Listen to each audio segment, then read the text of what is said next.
بسم اللہ الرحمن الرحیم۔ محترم سامعین اور ناظرین، ہم نے بات کی تھی پہلے ویڈیو میں کہ قیامت کے دن اللہ پاک انسان سے 4 سوالوں کے بارے میں پوچھیں گے۔ ان میں سے ایک سوال کے بارے میں تو وہ بتایا گیا جوانی کے بارے میں۔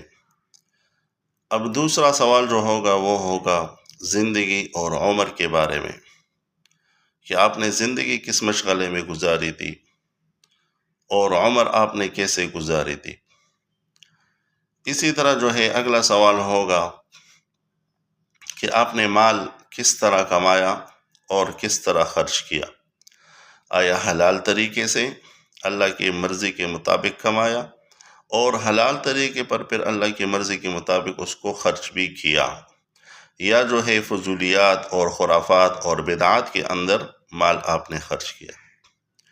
اسی طرح علم کے بارے میں بھی سوال ہوگا کہ آپ نے اپنے علم پر کیا عمل کیا۔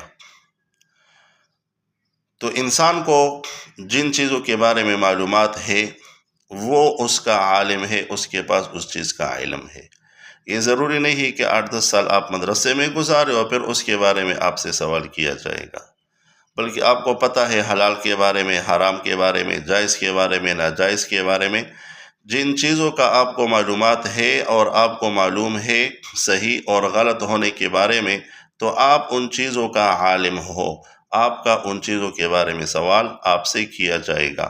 تو جب تک انسان ان 4 سوالوں کا جواب صحیح طریقے سے نہیں دے گا تو اس وقت تک اس کے قدم اپنی جگہ سے نہیں ہلیں گے۔ لہٰذا یہ ایسے سوالات ہیں کہ یہ ہر انسان کو جو ہے اس کا علم اور اس کی پابندی اور اس کے بارے میں عمل کرنا چاہیے اور اسی کے مطابق جو ہے اپنی زندگی گزارنی چاہیے، تاکہ قیامت کے دن پھر انسان ان سوالوں کے جوابات صحیح طریقے سے دے سکے۔